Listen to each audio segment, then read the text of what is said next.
Hi, welcome back to Joshcore. In the last episode, we built these two boulders here, which is now the start of our new mega base here. And in today's episode, we're going to completely pivot away from building. We're going to focus on some of the new Cobblemon advancements we have to get done. The one I want to do right now is to just do all the fossil stuff. It is to obtain a fossil Pokemon from a resurrection machine. Now, we've already discovered a fossil in between episodes off camera, so I want to get that done. Additionally, I want to get all of the Pokeballs crafted up. Now, right now, the only fossil we have is this old amber fossil. However, we can easily find more in the world, so we should go out exploring right now. However, up here, there's this wooden log structure, and these are what we're going to be trying to look for when we want to find a fossil. All right, so if we mine straight down here, eventually we will get to some gravel, like suspicious gravel and sand, such as right here. So we can take our brush and brush away here. We will find some fossils here. It's obviously not guaranteed. This is how we're going to find some fossils. Okay, I don't know if this is a shipwreck or what, but it's just like above water. So I'm gonna take whatever in here. Pokerod upgrade. Okay, no idea what that is for. Probably for all the rod achievements. But there's some pretty cool Pokemon around here. Some that I've never seen before. Now the way I'm looking for all this Pokemon stuff is that it's just whatever doesn't look natural. Like this does not look natural at all,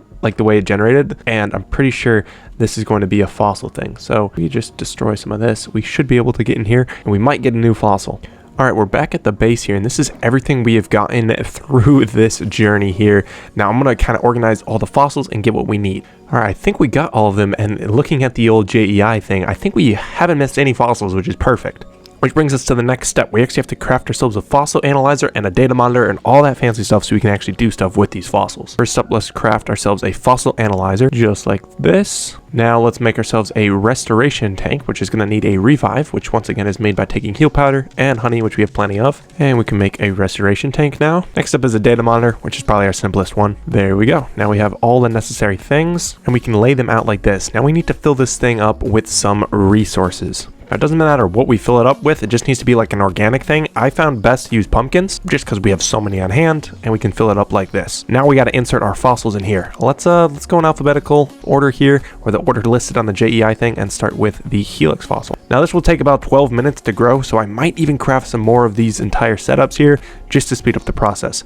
Also have 4 more cooking on the opposite side here, and I think it's time we can show off these villagers. I had transported these guys into the entire storage system in the last episode. However, now these guys are here. They're silenced, so they don't make too much noise, and they're giving me pumpkins and melons for 1 emerald each, so I can just farm up a whole ton of golden carrots, which I am now using as my main food source. Now we gotta wait for these fossils to be analyzed. I couldn't wait any longer. I'm getting more fossil machines working, and the background as well. So this one's now green, which I think means we're ready to collect it. I don't know if we right-click this or this or what. I think we have to right click it with a Pokeball. Yes, there we go. It was an Omanite. I don't know how to say this. Let's move it on to its own page though. So we'll make nest on this page for all of our fossils. A couple more already on this side, so we'll take these guys. These are all the guys we've gotten so far. I don't know really why I'm bothering to collect all these guys, because I don't see myself ever using any of them in my main 6 lineup here, but like, I guess they're cool. Let's do the other half of the fossils, since that was only the first half. Now the fossilites, you know, Drake, Dino, Fish, all those need to actually be on top of each other, so there's actually 2 in there,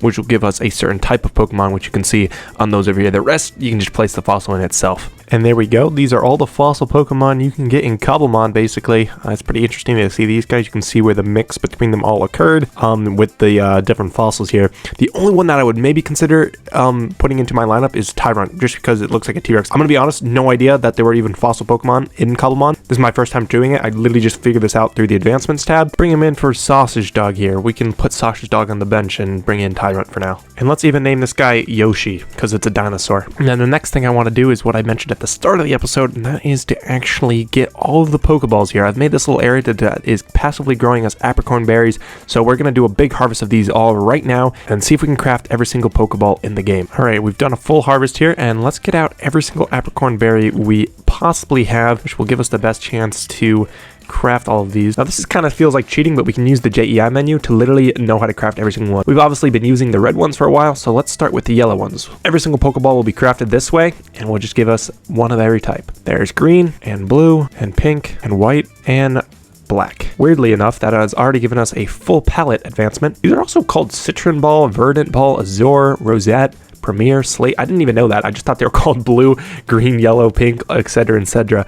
That just shows my limited knowledge of Pokemon. Next up is the Great Ball, which is crafted with iron. So let's actually get out some iron as well. There is the Great Ball. The next one's actually used some gold as well. There's an Ultra Ball. Here's a Safari Ball. Here's a Fast Ball. Here's a Level Ball. Here's a Lower Ball. Here's a Heavy Ball. Here's a Love Ball. Here's a Friend Ball. Here's a Moon Ball. And there we go. We have a new advancement. Kurt would be proud, which I guess is crafting all of the kind of like basic balls, but not as basic as just the colored ones. Next up is this Sport Ball, the Park Ball, the Net Ball, the Dive Ball, the Nest Ball, the Repeat Ball, the Timer Ball, the Luxury Ball, the Dusk Ball, the Heal Ball, the Quick Ball. These next ones require diamonds. We're going to have to break into the diamond supply. The Dream Ball.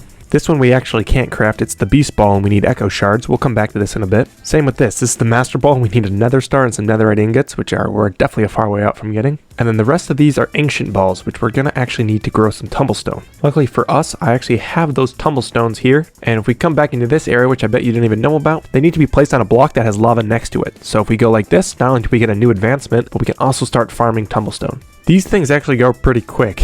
I haven't even been AFK for that long, and you know, I placed in a couple more since we got them, but mining this with Fortune 3 actually gives us way more Tumblestone than we'll like ever need. Now we can get back to crafting the balls we don't have, like the Red Ancient Ball, the Yellow Ancient Ball, the Green Ancient Ball, the Blue Ancient Ball, the White Ancient Ball, the Pink Ancient Ball, and the Slate Ancient Ball. Additionally, there's the Ancient Great Ball, the Ancient Ultra Ball, the Ancient Feather Ball, the Ancient Wing Ball, the Ancient Jet Ball, the Ancient Heavy Ball, the Ancient Leaden Ball, and the Ancient Gigaton Ball. That has given us the advancement a True Antiquarian, which is crafting every single Ancient Ball in the game. Now according to this, we are missing 2 Pokeballs. That of course is the Beast Ball, which we can probably get in today's episode with just getting some Echo Shards, and the Master Ball, which we're not going to get today, but we'll get down the road. Now you guys may have already noticed how choppy the previous sections of this video has been. For some reason my recording decided to save itself as a slideshow, so I decided instead of torturing you all with that, I'm going to present the next couple clips in slideshow formation. So I first went down to an old ancient city which I had found ages ago. I find the best way to tackle ancient cities when you have an elytra is to just fly around, land on chests, and open them. With my first chest I found a couple Echo Shards and Swift Sneak 3.